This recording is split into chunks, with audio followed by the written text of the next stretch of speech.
안녕하십니까. 암호화폐 정보를 전달해드리는 닥터 비트맨입니다.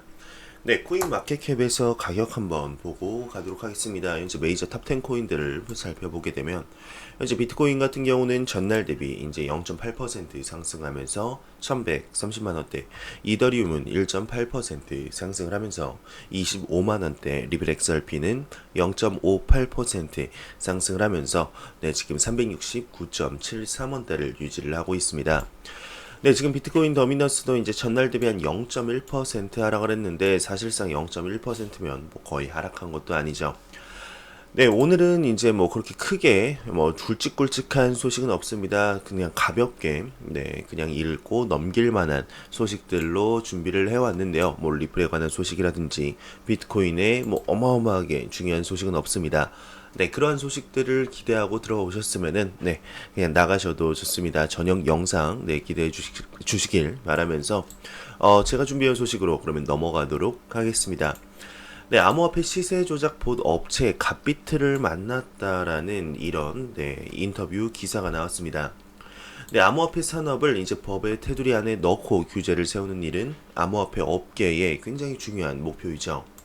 네, 규제 당국의 인정을 받는데 가장 큰 걸림돌 가운데 하나로 꼽히는 시세 조작은 암호화폐 업계 사람들에게 상당한 골칫거리입니다. 그러나 약관의 청년 이제 알렉세이 안드린 유닌에게는 숫자를 부풀리는 일은 생계가 달린 문제였다고 하는데요. 네, 모스크바 국립대 2학년에 재학 중이었던 안드라 유니는 잘 알려지지 않은 암호화폐가 활발히 거래되는 것처럼 보이게 하는 서비스를 제공하는 갓비트의 공동 창업자라고 합니다. 네, 굉장히 잘생긴 청년이죠. 네, 안드레이 유닌이 동업자와 함께 차린 2인 기업은 수수료를 받고 보시 토큰을 서로 주고 받도록 프로그래밍해서 거래량을 부풀린다고 하는데요. 네, 목표는 해당 암호화폐가 코인 마켓캡에 이렇게 등록이 되는 거라고 합니다. 암호화폐 시장 데이터 업체 가운데 가장 영향력이 큰 코인 마켓캡에 상장되는 코인은 더 많은 거래소와 투자자의 관심을 받을 가능성이 커지기 때문이죠. 네, 갓보이트는 이제 정식 사업자 등록을 하지 않았는데 제공하는 서비스 자체가 법적으로 문제가 될 소지가 있기 때문이라고 하네요. 네, 하지만 이제 투명성이 부족하기로 악명 높은 글로벌 암호화폐 시장에서 갓비트는 알만한 사람들은 다 안다고 합니다.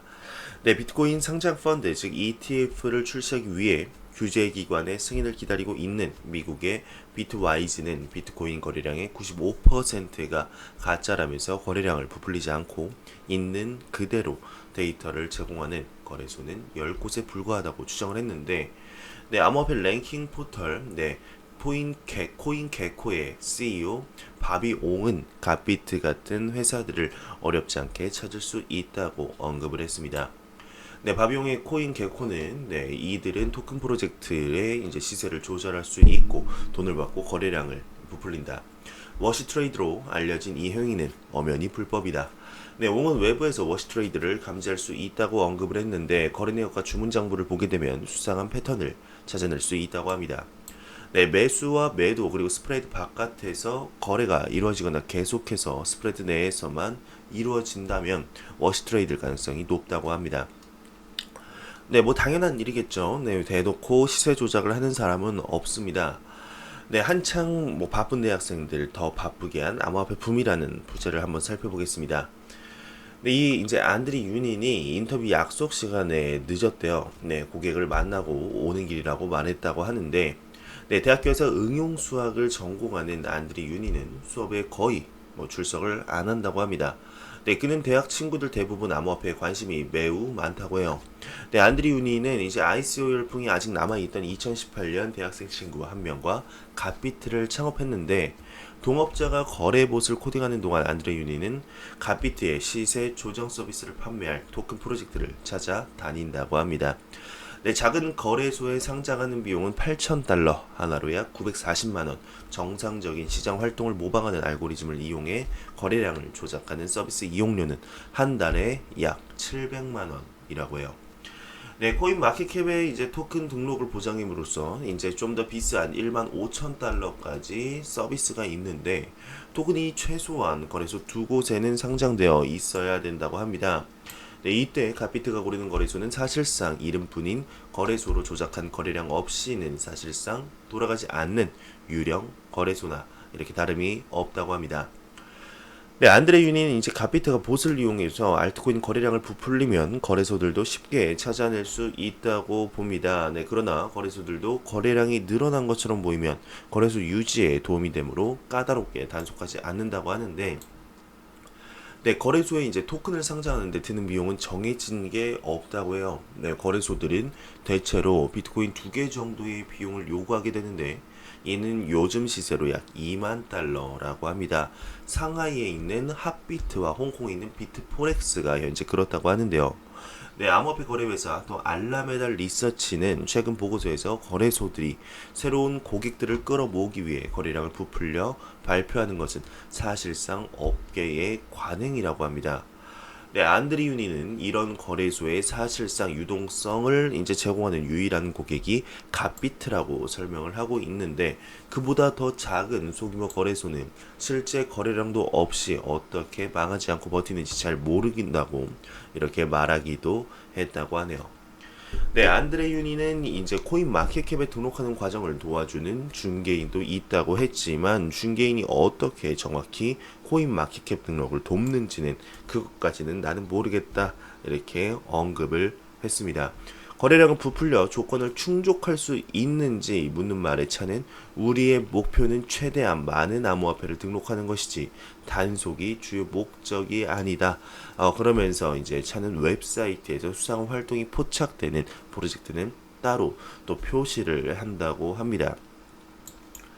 네, 안드레이 유닌이 이제 그 프로젝트 창립자들이 프로젝트가 잘 돌아가기를 원한다면서, 그러나 갓비트 고객사 30여 곳 중 가운데 유효한 사업 모델을 바탕으로 실제로 가치를 만들어내며 제품을 개발하는 단계는 이룬 곳은 이제 2에서 3곳 정도밖에 안 된다고 합니다. 다른 프로젝트 같은 경우는 가짜 거래량을 사업을 이제 몇 개월간 간신히 그냥 근근히 유지할 정도만 이렇게 할 뿐이고, 이제 그 창립자들이 시세 조정 비용 지급을 중단하는 순간 토큰 가격은 폭락을 하게 되는데, 몇 달 후 프로젝트는 폐업하게 된다고 합니다. 이 시점이 오게 되면 토큰을 구매한 사람들은 람보르기니는 물 건너가고 자전거나 타자며 현실과 타협을 하게 된다고 하는데, 네, 드물게 갓비트의 시세 조정 서비스를 사용한 프로젝트가 코인 마켓캡 상위 100위 이내 토큰에 들기도 했다고 합니다. 네, 그러면서 봇에 관해서도 언급을 했는데요. 네, 봇을 이용해 거래량을 부풀리는 방법은 매우 간단하다고 합니다. 봇이 이름 없는 거래소에 거래장부에 먼저 매수 주문을 넣고 자기 계좌나 다른 계좌로 이제 매도 주문을 넣어 거래를 체결하게 됩니다. 일반적으로 고객이 가진 계정은 4개지만 이렇게 스스로 거래를 해 거래량을 부풀리는데, 사실상 계정은 2개면 충분하다고 합니다. 네, 갓비트가 거래가 이제 그럴듯해 보이도록 알고리즘이 세계 각지에서 다양한 시기에 진행되는 정상적 거래 패턴을 흉내내도록 프로그램을 짰는데요. 네, 갓비트가 만든 슬라이드에서는 이제 이름을 삭제한 몇몇 토큰들의 실제 거래량 차트가 나와 있다고 하네요. 네, 고객과의 이제 기밀 유지 계약서 때문에 이제 토큰의 이름을 직접적으로 공개를 하지는 못했습니다. 네, 갓비트의 봇 외에 토큰을 거래하는 고객이 아무도 없는 상태에서 고객이 봇 작동을 중단하게 되면 거래소의 거래량은 그 즉시 0으로 떨어진다고 합니다.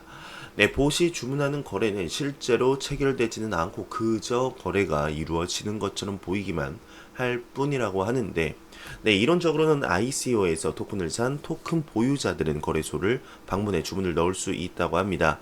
이 경우 갓비트는 코인의 유동성이 부족하니 부담을 떠안게 된다고 하는데, 이를 방지하기 위해 봇은 거래소의 이더 스캔 주소를 이제 지켜보다가 코인의 대규모 거래가 발생하게 되면은 거래량을 부풀리기 위해 넣어둔 모든 주문을 즉시 취소를 하게 된다고 하네요.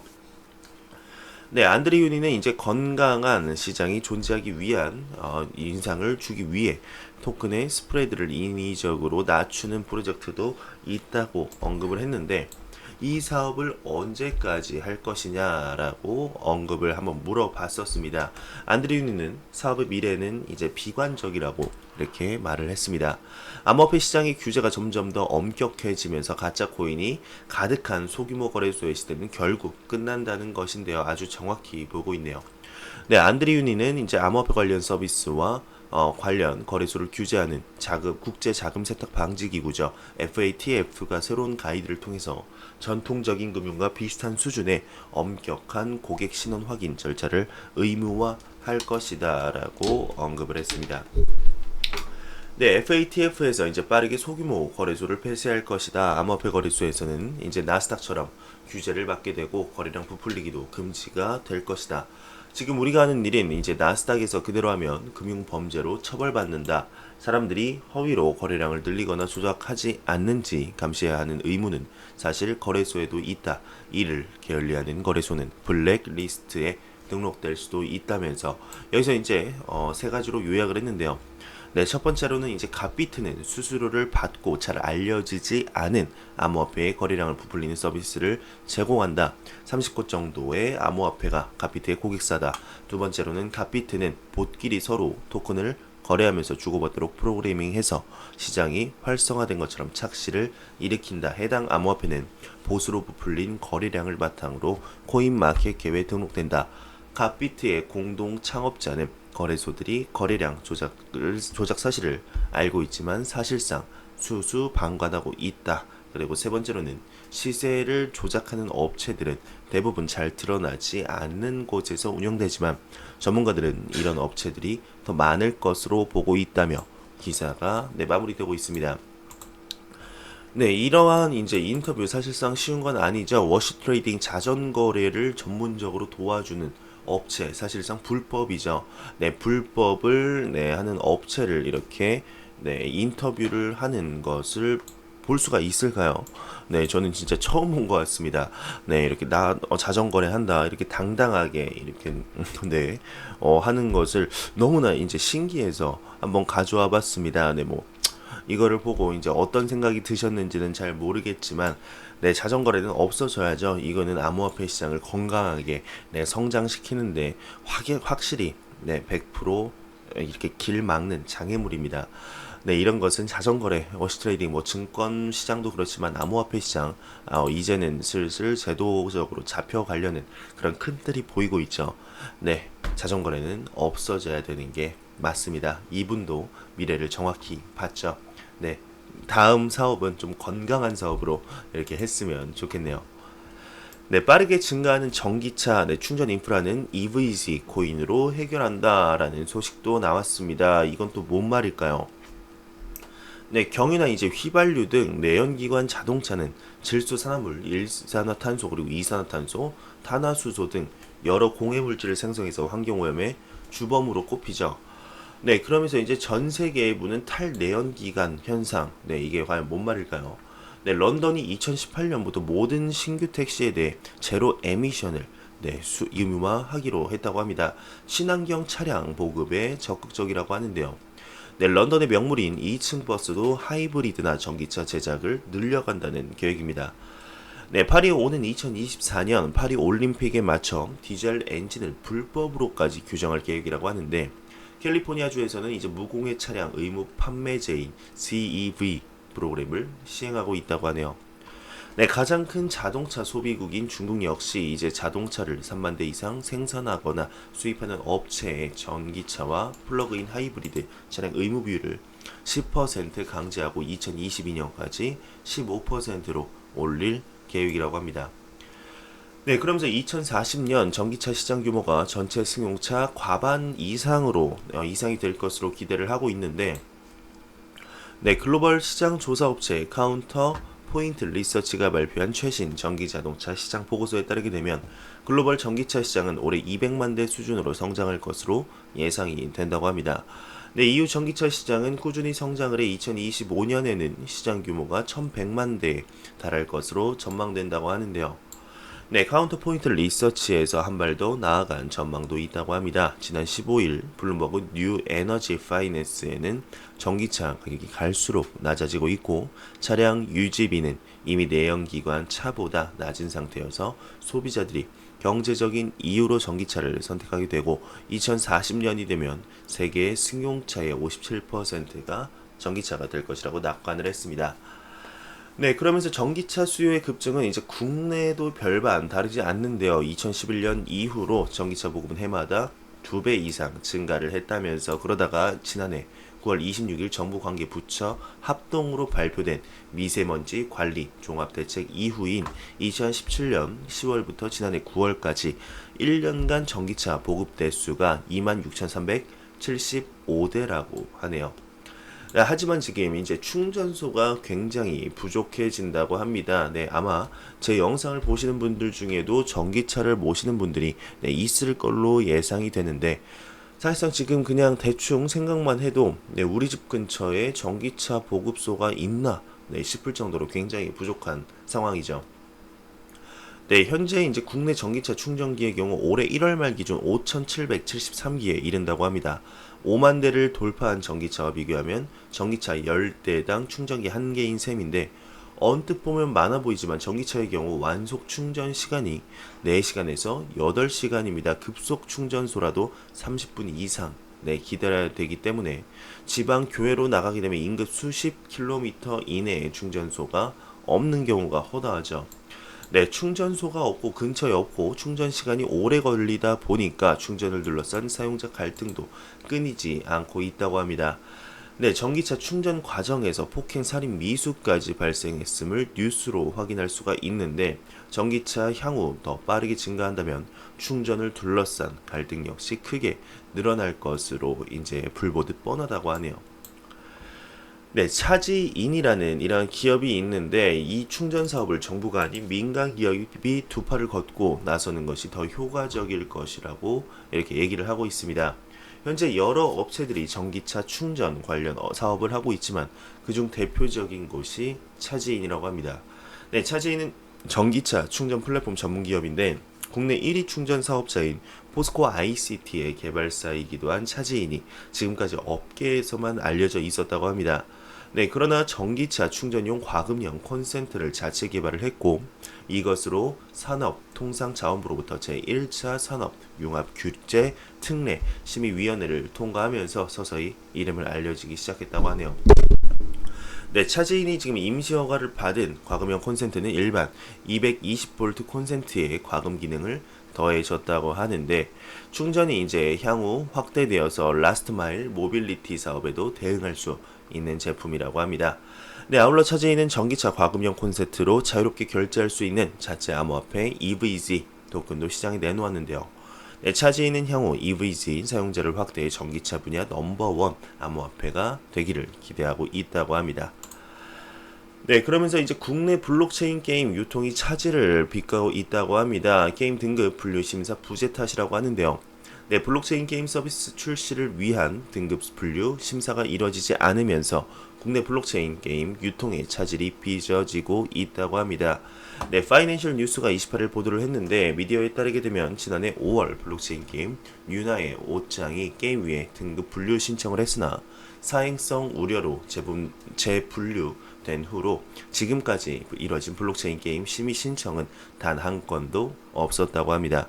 네, 이에 대해 미디어는 게임 개발사들이 게임 위에 등급 분류를 신청하지 않고 암암리에 게임을 서비스하거나 해외에서 게임을 선보이는 방식을 택하고 있다면서, 블록체인 게임 업체들이 인력이나 시간, 여력 부족을 이유로 등급 분류 신청을 하지 않는 것이 원인이다 라면서 기사가 마무리되고 있네요.